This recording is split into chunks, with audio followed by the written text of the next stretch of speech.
Vamos a ver entonces el tema de cambiar. Si hiciéramos una encuesta sobre la conciencia de cambiar en cada persona, probablemente nos encontraríamos con que no muchas personas tienen esa conciencia de la necesidad de cambiar. Probablemente no siempre hay esa conciencia de decir, necesito hacer cambios en mi vida, necesito ocuparme de esos cambios que son necesarios. Pero si preguntamos a personas casadas, y mira, aquí cambia la dinámica, si preguntamos a personas casadas si consideran que su cónyuge debe de cambiar, ¿qué creen que nos diría mucha gente? Claro que debe de cambiar, ¿verdad?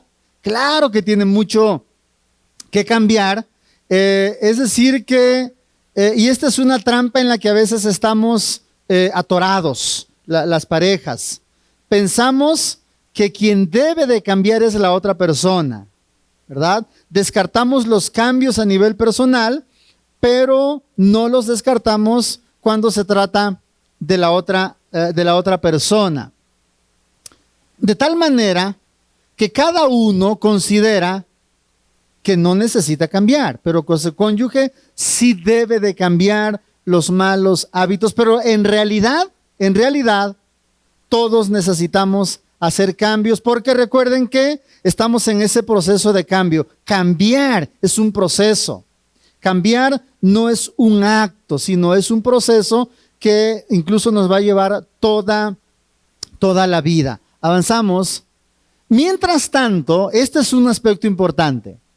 Mientras tanto, es decir, mientras las personas, mientras la pareja creen que el otro debe de cambiar, creen que la otra parte es quien tiene que cambiar ciertas cosas, mientras tanto, ¿qué ocurre con la relación?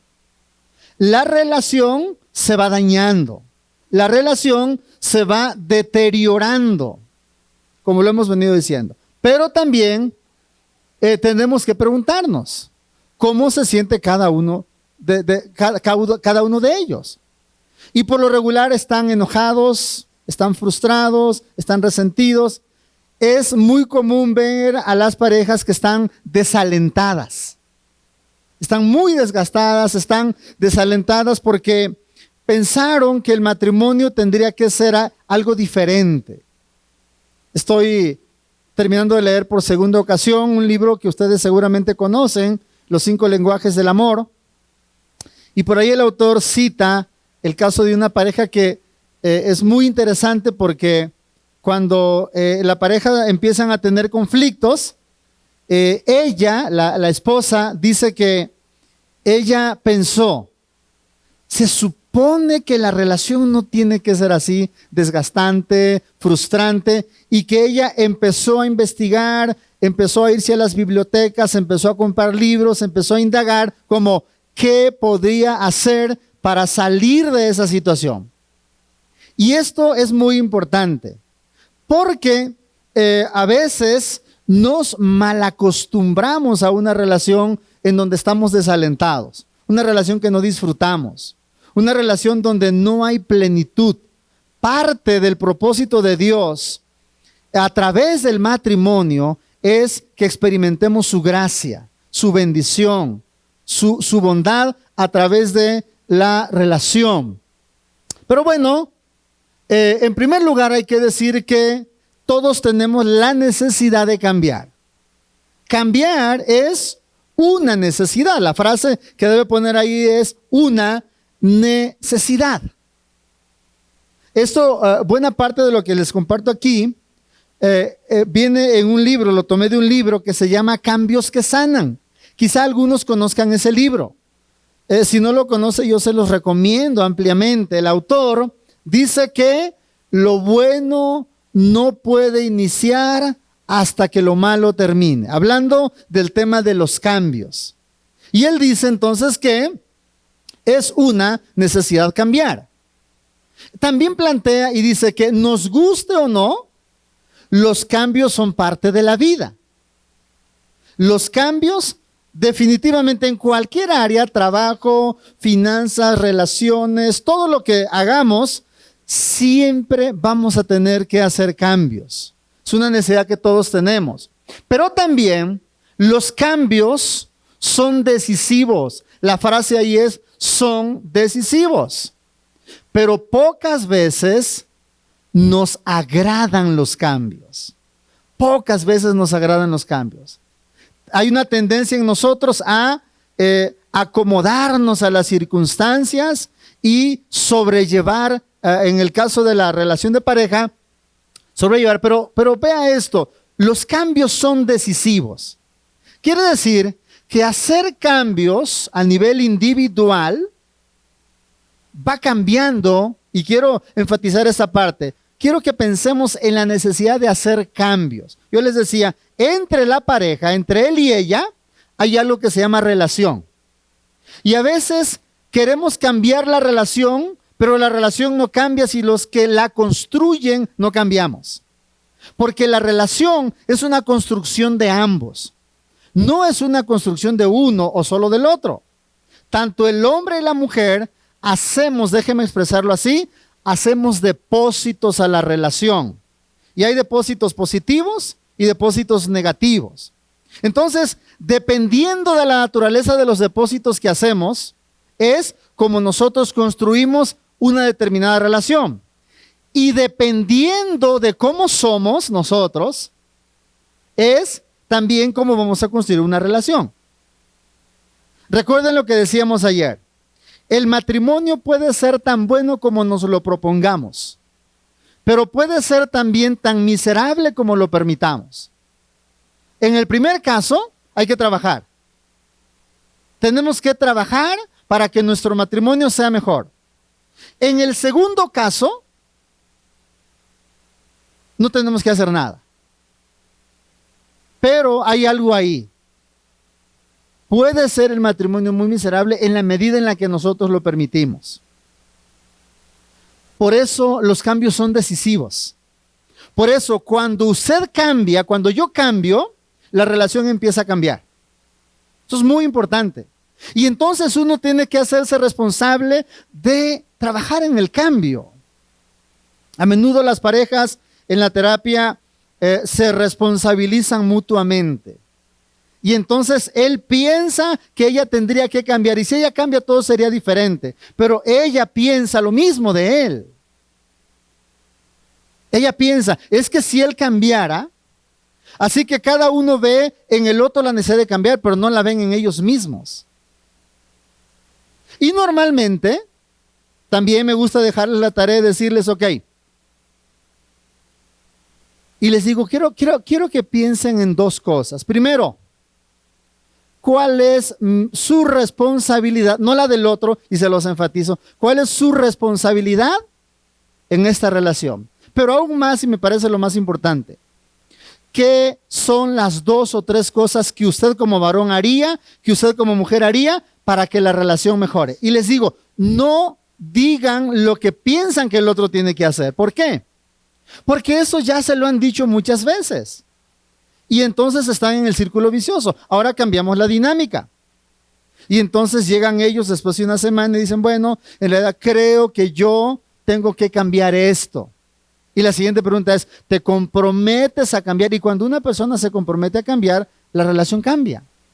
Eso es muy importante. Por eso es esencial que nosotros cambiemos. ¿Por qué evitamos los cambios?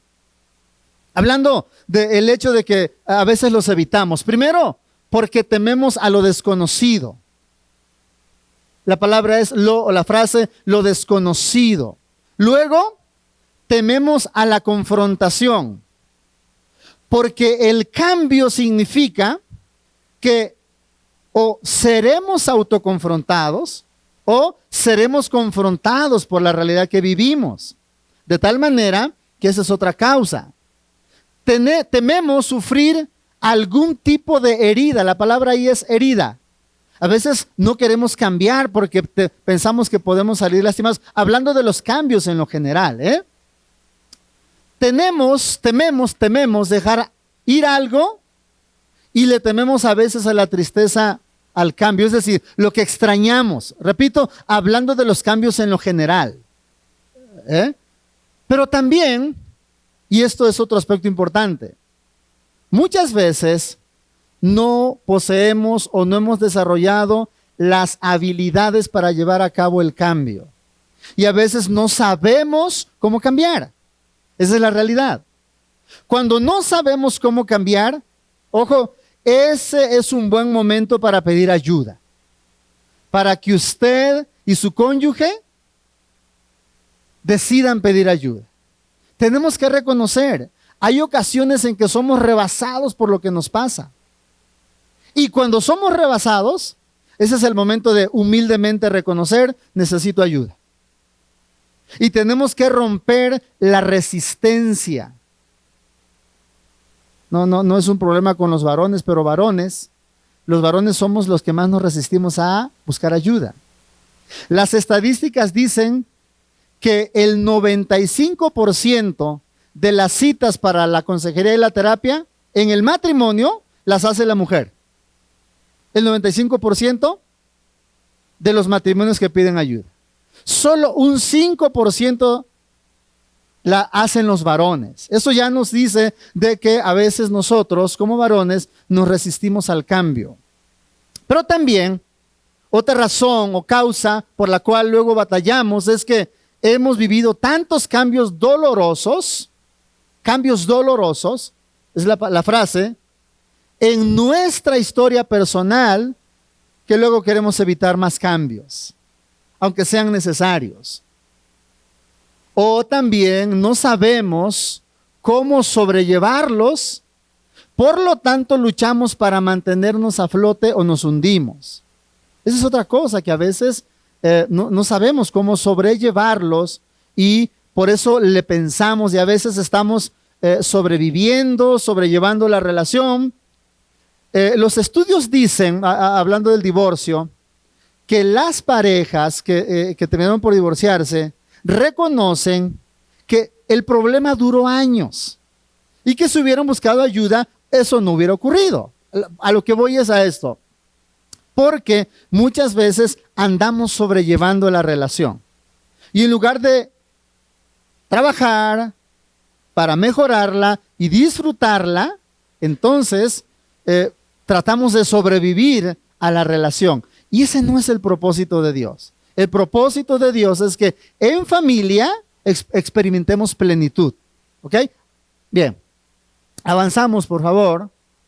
Ahora bien, ¿cómo interpretar los cambios? ¿Son algo normal o son anormal? Bueno, son algo normal para nosotros, siempre y cuando, ahí la frase es algo normal, siempre y cuando estén dentro de nuestra visión de vida. Cuando uno está consciente de que hay que hacer cambios, y a veces son cambios repentinos, cambios inesperados, entonces, cuando lo vemos como algo normal, no nos van a sorprender los cambios. Los aceptamos con más facilidad, pero pueden resultarnos anormales, son anormales, si nosotros no los tenemos contemplados en nuestra visión de vida. Cuando no pensamos en que eso es necesario, cuando no pensamos que es bueno, que es útil, entonces los cambios nos sorprenden y los vemos como anormal. Incluso podemos entrar en crisis cuando los vemos de este modo. Pero también, avanzamos, hermano, aquí es donde necesito y quiero detenerme un poco. El autor del libro Cambios que Sanan, y esto es muy importante, plantea 3 factores esenciales para cambiar a nivel personal. El primero es el tema de la gracia.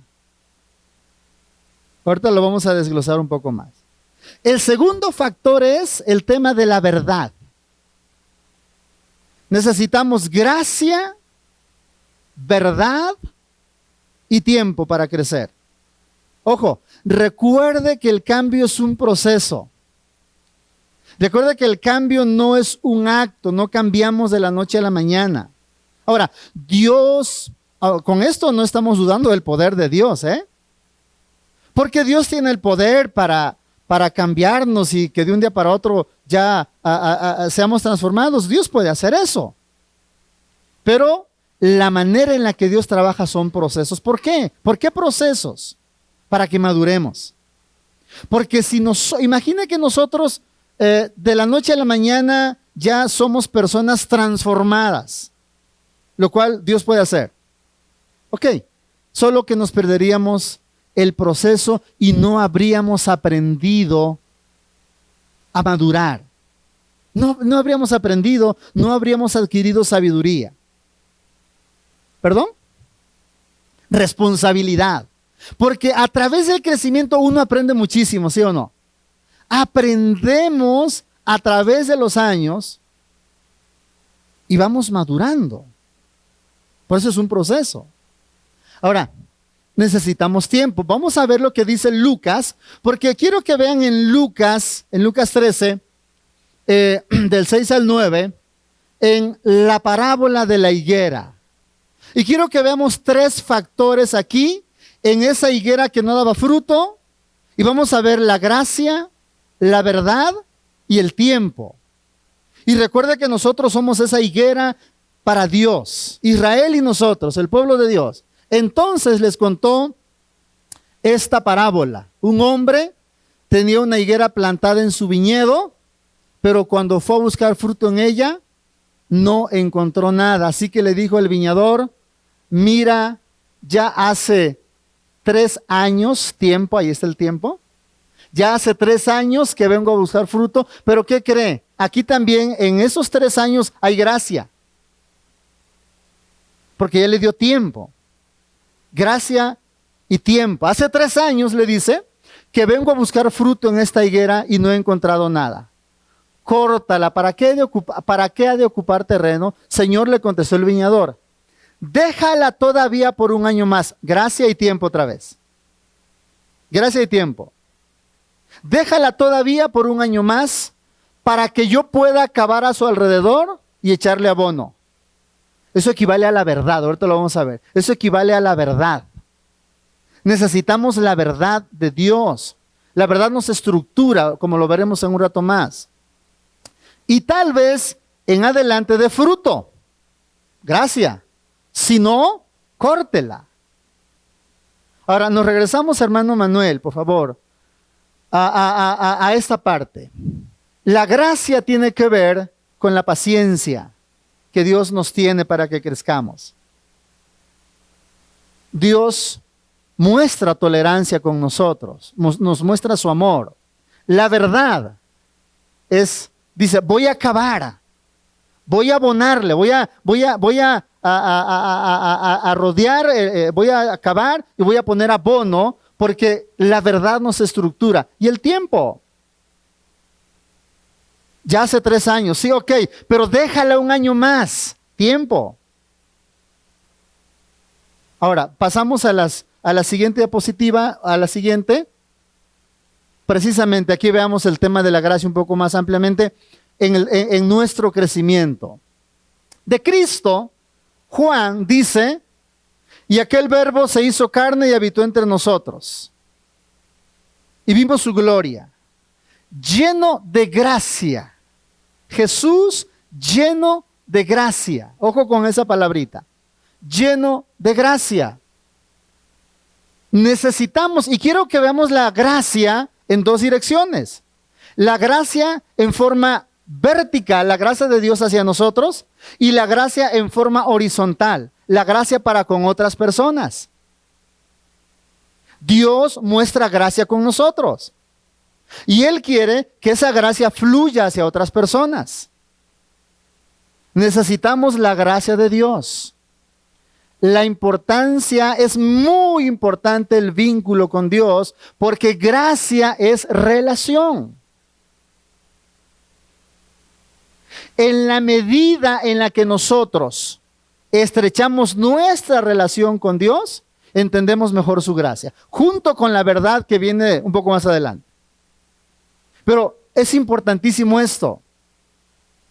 Nos relacionamos con Dios, el vínculo es fuerte con Dios y entonces entendemos mejor la gracia. Necesitamos la gracia de las personas. Usted necesita que su cónyuge le muestre gracia. Y tenemos que aprender a vincularnos con las personas también. Y que aprendamos a mostrar gracia con los demás. Si entendemos la gracia de Dios y la vamos comprendiendo, y esa la perspectiva, y experimentamos la gracia de Dios cada día más plenamente, es más fácil es más fácil tratar con gracia a los demás, porque a veces somos muy duros con los demás, y principalmente somos duros con nuestra propia familia. A veces somos duros con nuestra propia familia. Somos exigentes con la propia familia. A veces cuando nosotros somos intolerantes, significa que nos falta gracia. Necesitamos gracia, la gracia de nosotros mismos. Usted necesita entender que está en ese proceso de gracia. Sí, Manuel.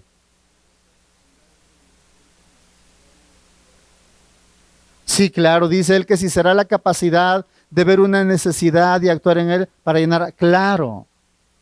Me encanta cuando Pedro dice que la gracia de Dios abunda en ustedes conforme lo van conociendo.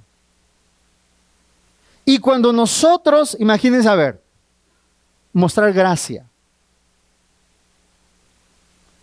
Tu cónyuge choca el auto. Si tenemos gracia, ¿cómo tendríamos que actuar teniendo gracia? Te llama y te dice, oye, acabo de chocar. Si tenemos gracia, decimos, ok, ¿estás bien? ¿Los niños están bien? Pero si nosotros, claro, otra vez chocaste, ¿ya pensaste en cuánto nos va a salir? ¿Está bien el carro? Entonces no mostramos mucha gracia y nos enojamos otra vez, ¿cómo es posible? Entonces no estamos mostrando gracia. Porque muchas veces, recuerda que para en la comunicación hablar no solo es decir la verdad, es la gracia. Entonces, en el papel de la gracia, cuando hablamos del papel de la gracia, en la gracia nos sentimos amados. Cuando alguien nos muestra gracia, nos sentimos amados. Cuando usted en su casa comete algún error y dice, híjole, no sé, se quemó la comida y mi esposo ya va a venir, se me echó a perder la comida. Y tu esposo dice, no te preocupes, vamos a pedir comida, no te preocupes. Eso es gracia.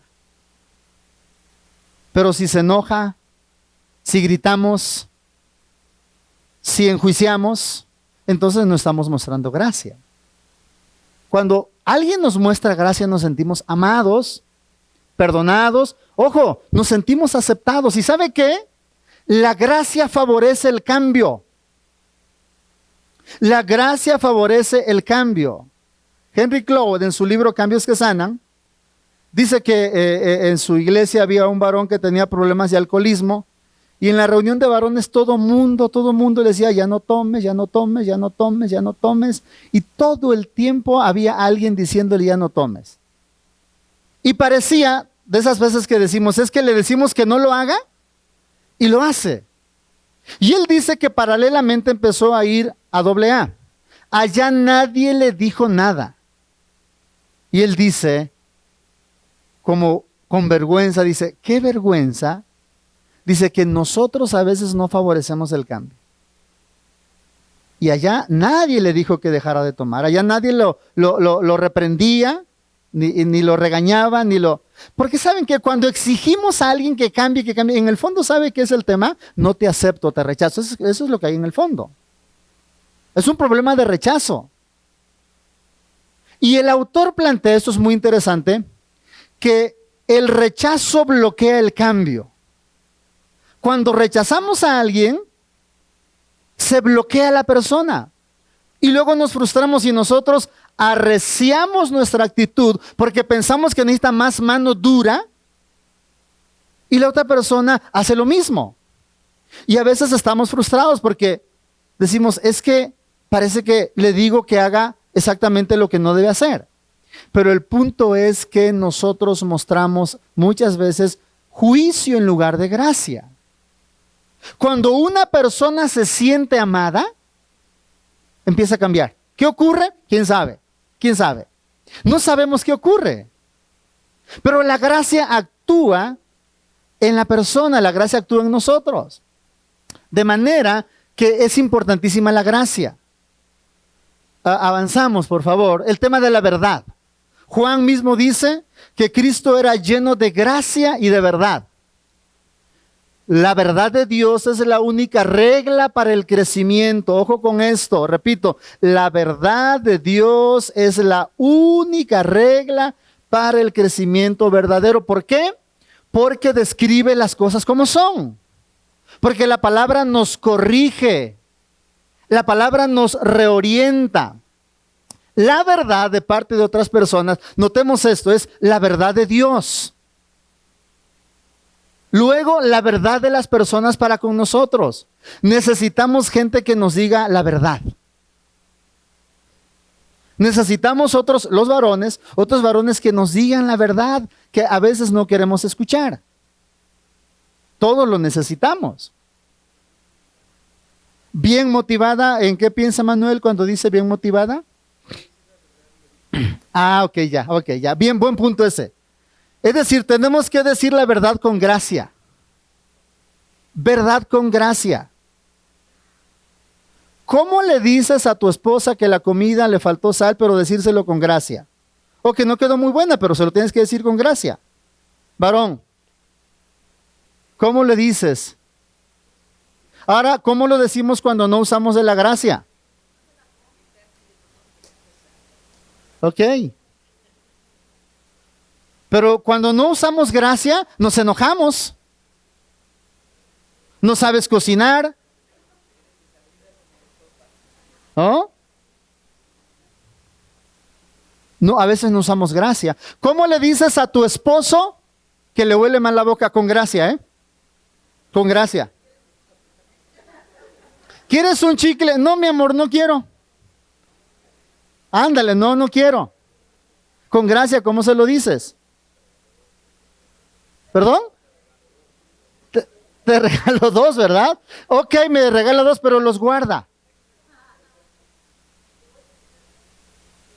Le digo el cepillo. Con gracia. Ahora cuando no usamos gracia.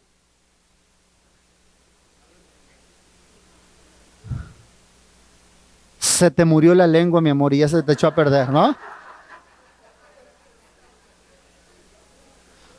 Con gracia, ¿cómo le dices a tu cónyuge que le huelen los pies con gracia?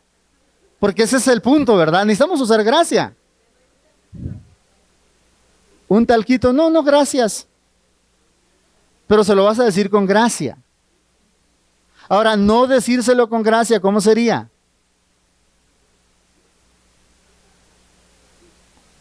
A veces enjuiciamos, ¿no? Te huelen las...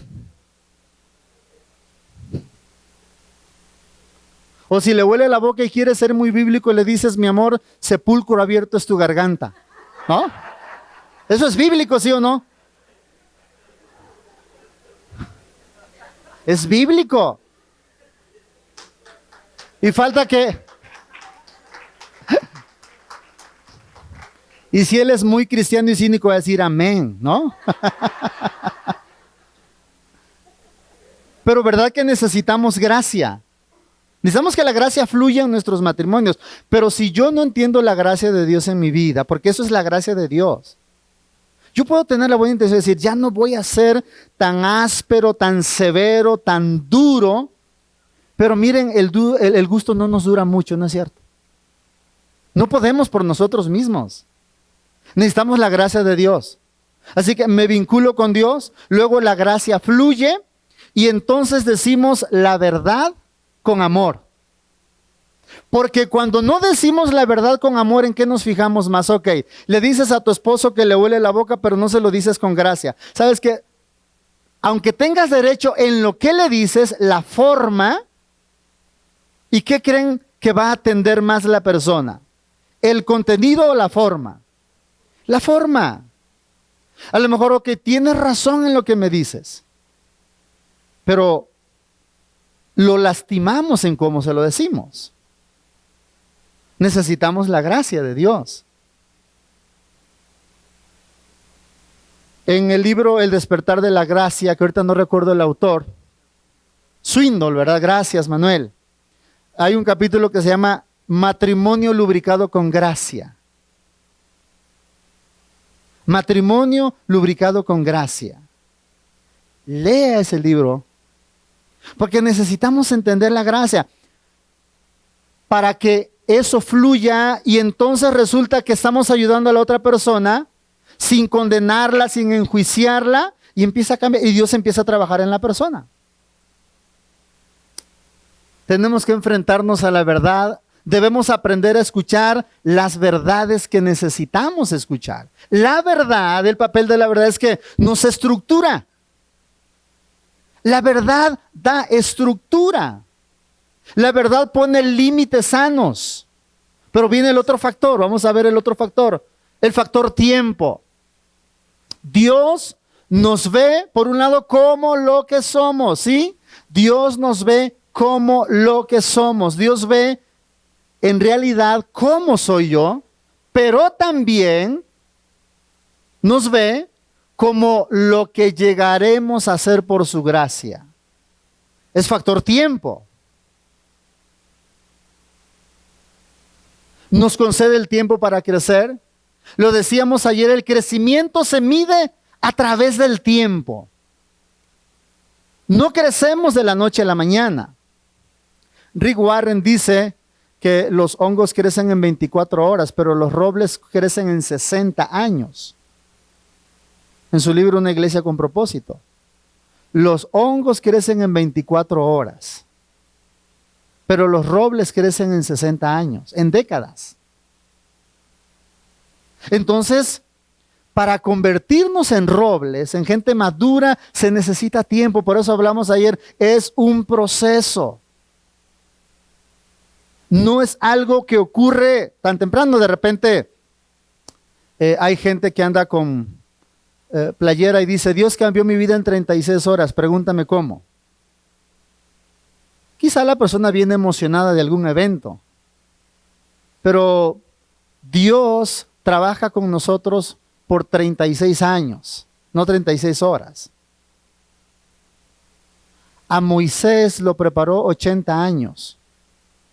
2/3 partes de la vida de Moisés, 2/3 partes, lo preparó para trabajar 1/3. 40 años en Egipto, 40 en el desierto y 40 de ministerio. Cuando veo eso y digo, Señor, yo tengo 48, ¿cuántos me faltan? Porque el proceso, hermanos míos, el proceso nos lleva toda la vida. Pero eso es la manera en la que Dios trabaja. Recuerde que todos necesitamos tiempo. De repente queremos que los demás hagan lo que nosotros, que ellos hagan rápido. Avanzamos a la siguiente diapositiva, que ellos hagan rápido lo que nosotros hemos hecho en años. Y no es así. Ahora, los extremos son gracia sin verdad. La gracia sin la verdad. Imaginen a alguien que es pura gracia. La gracia sin la verdad es licencia para la anarquía. Alguien a quien le mostramos o que dice, ok, pura gracia, sin verdad, entonces la persona no tiene límites. Es como un niño o un adulto sin reglas y sin límites. Sí, claro, porque en la gracia sin la verdad tendemos a hacer lo que queramos. Ese es un extremo. La Biblia enseña que necesitamos precisamente eso. Pablo dice en Gálatas y otros pasajes que si nosotros descuidamos la ley de Dios, que es la verdad, pura gracia, entonces nos apartamos del camino. Avanzamos, hermano. Pero ¿qué pasa? La verdad sin gracia.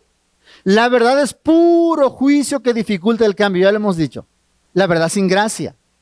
Y aísla y puede endurecer a la persona. Cuando le dices a tu cónyuge, es que lo que te digo es la verdad. Pero como decía Manuel, ¿pero qué pasa si no usamos gracia? Se convierte en juicio. Y a nadie nos gusta estar bajo el juicio de nadie. No queremos estar bajo el juicio de nadie. Claro, y hasta decimos, la verdad no peca, pero incomoda.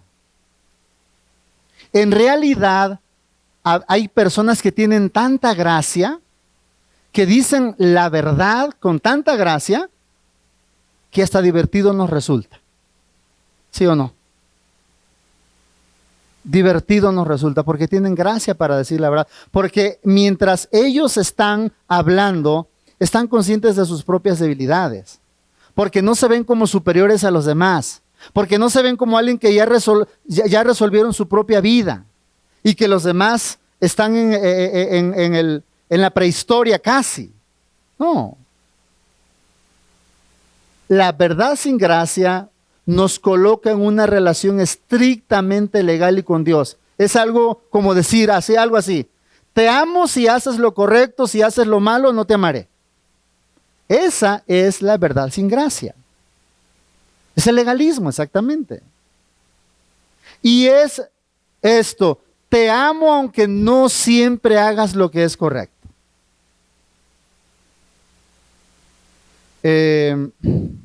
Me parece que es McDowell en su libro El padre que yo quiero ser. Dice que cuando su hija ya era una adolescente, la invitó a cenar. Todo como un ritual, todo, desde que salieron de casa, fueron al restaurante. Y entre otras cosas dice que al final de la cena le dijo, hija, hagas lo que hagas, siempre te voy a amar. Hagas lo que hagas, siempre te voy a amar. Eso es gracia. Cuando una persona se siente amada, se siente segura. Por eso importa mucho que nosotros no solamente nos enfoquemos al tema de la pura verdad, sino ambas cosas, en el equilibrio correcto. La Biblia nos enseña que la verdad sin gracia siempre va a ser peligrosa. Porque resulta un legalismo entonces. Por eso nuestro ejemplo, y vuelvo a esta parte otra vez, necesitamos profundizar nuestro conocimiento, nuestra relación con Dios a través de la palabra, de la comunión, para entender mejor la gracia de Dios. Hace algunos años les decía a los alumnos del discipulado, hablábamos del tema de la gracia y les decía, ¿saben qué? Les voy a decir algo, les dije a ellos, que es importante. Digo, tengo la percepción de que aunque tengo la gracia, hablé por mí, aunque tengo la gracia de Dios enfrente, siento que no logro verla lo suficiente. Y un día que estaba en mi devocional, Primera de Pedro 1 me parece, dice Pedro que la gracia de Cristo abunda en ustedes a través del conocimiento de Cristo. Y dijo, esto es muy interesante. Para conocer la gracia de Dios necesitamos conocer a Cristo. Cristo estaba lleno de gracia y de verdad. Era una persona llena de gracia. Podía platicar con todo el mundo, era tolerante con aquello que se podía tolerar, claro. Avanzamos. La verdad sin gracia o gracia sin verdad genera culpa. Esto es otro aspecto importante. Cualquiera de las dos cosas, sin la otra, genera culpa, ansiedad, enojo y emociones que bloquean el cambio. Para el que todo es amor, todo está bien y tolera casi todo. Para el que es pura verdad, no deja pasar nada y no tolera nada. Fíjense cómo los extremos son riesgosos. Para el que es pura verdad, no deja pasar nada. Nada. Sí, tiene un ojo muy agudo para ver los defectos de los demás. Enjuicia, critica, juzga, señala. Y entonces se va generando culpa en él y en la otra parte, ansiedad, se va generando el enojo. Porque nos fuimos a un extremo, avanzamos. ¿Perdón? No, y claro, ese es el punto. No vemos la propia viga cuando nos conducimos por la pura verdad. Ah, pero el otro aspecto es el tiempo.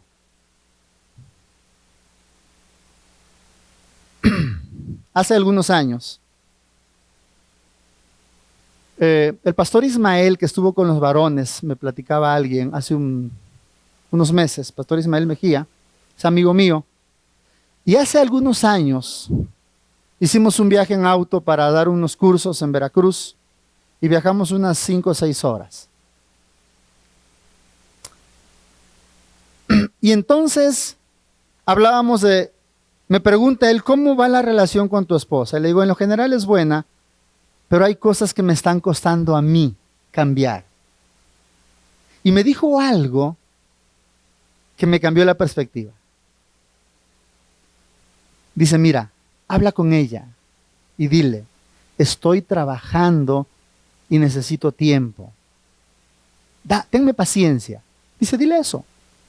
No le exijas tiempo, pídele. Es una diferencia, ¿verdad? No es lo mismo hacer una demanda que una petición.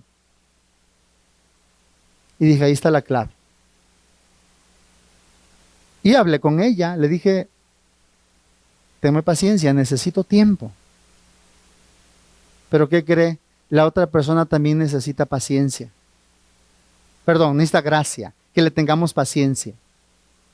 Quizá a veces dices, es que ¿cuándo vas a cambiar? ¿No? Hay personas que hacen es que ¿cuándo vas a cambiar?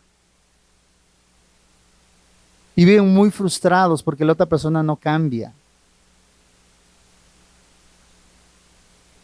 En realidad, necesitamos tener conciencia, el tiempo es importante. Necesitamos eso. Hay quienes se desesperan con los demás y consigo cuando ven que no hay crecimiento. Se desesperan. Téngase paciencia. Claro, ya cuando llevamos 20 años con las mismas actitudes, ya es tiempo de buscar ayuda.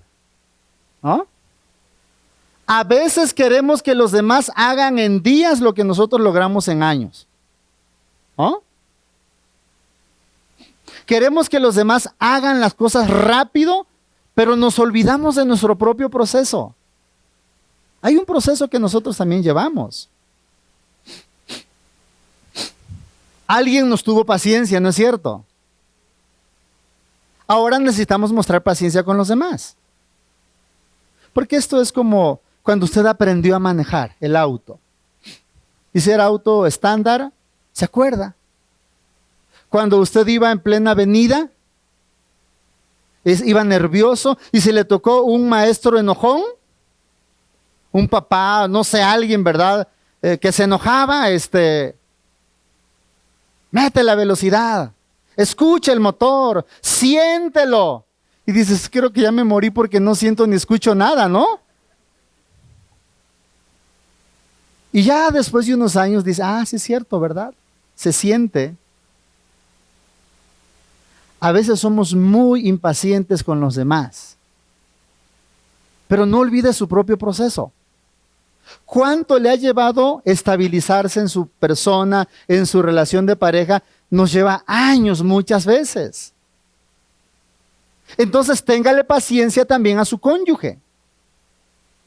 Ese es el punto. Así como usted necesita paciencia, tiempo para crecer, también la otra persona necesita tiempo. Porque recuerde que para deshacernos de los malos hábitos, batallamos. No es algo que se logra de manera natural en nosotros. Seguimos. Aquí retomo también esto de este libro. El autor habla de el yo real, el yo falso y lo que Dios quiere de mí. El yo real es lo que soy, lo que yo soy. Mis virtudes y mis deficiencias. Lo que yo soy. Luego él habla del yo falso. Y la frase ahí dice, lo que creo que debo ser idealmente. Y a veces actuamos, a veces usamos máscaras, actuamos como en realidad no tendría que ser. Es lo que creo que debo ser idealmente, pero que no es precisamente lo que Dios quiere, sino lo que yo y los demás creemos.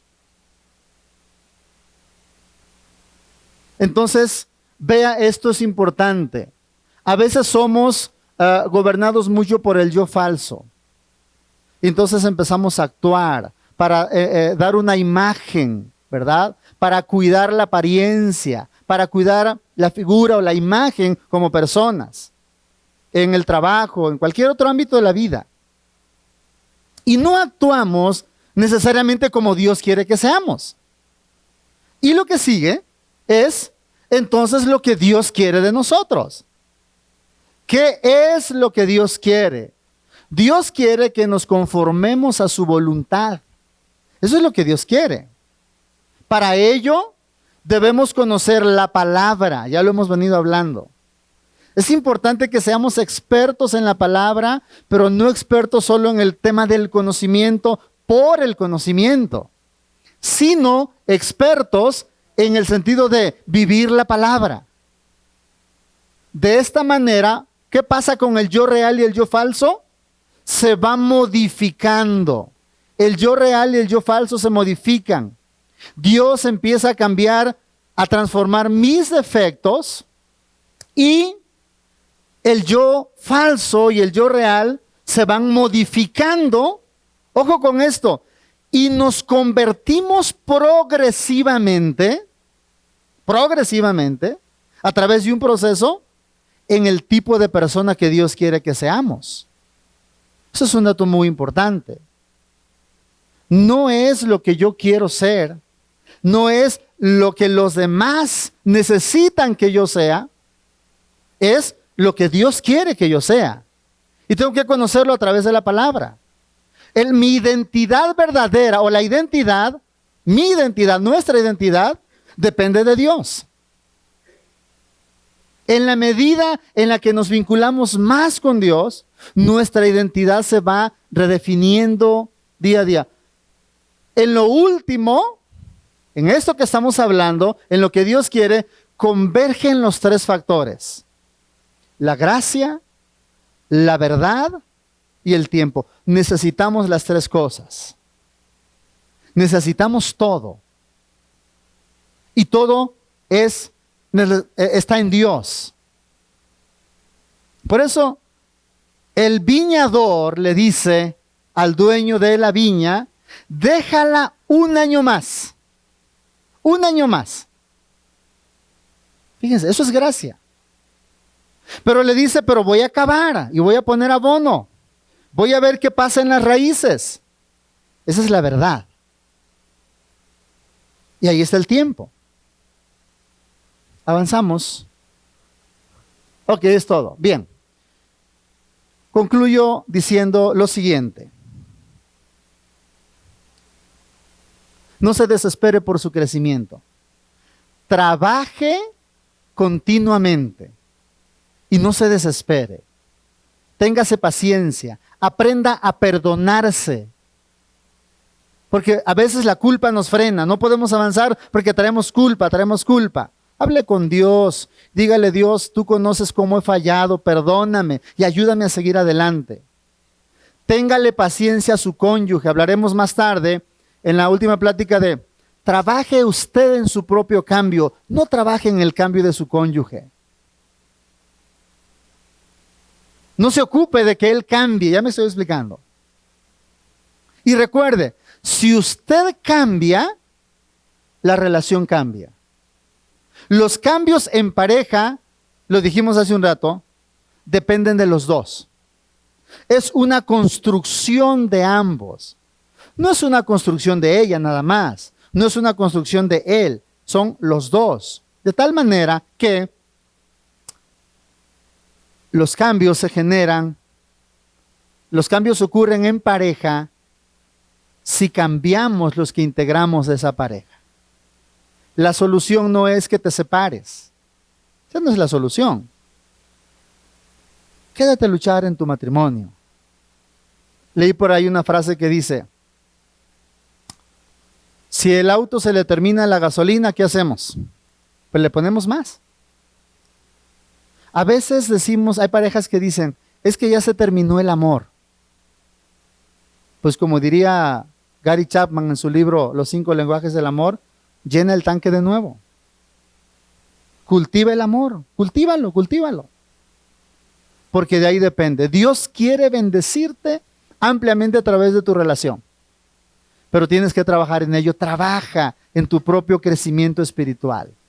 Dice Proverbios, el perezoso desea y nada alcanza, pero en las manos de los diligentes está la prosperidad. Y no hablo de prosperidad financiera, hablemos de prosperidad espiritual, crecimiento espiritual, crecimiento relacional. Demanda tiempo, demanda inversión. Si usted va al cajero y quiere retirar, pero antes no le ha depositado, no va a poder retirar. Lo mismo en la relación. Si usted quiere nutrirse de la relación, porque esa es la otra parte importante.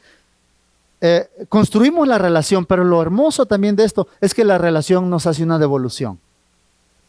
La relación genera recursos y te acercas a tu relación y te nutre y te fortalece y te anima. Pero antes ya trabajaste y entonces se genera el círculo virtuoso y rompemos con el círculo vicioso.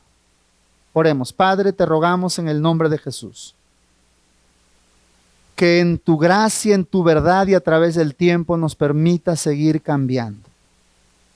Ayúdanos, Dios amado, y llénanos de tu espíritu para ello.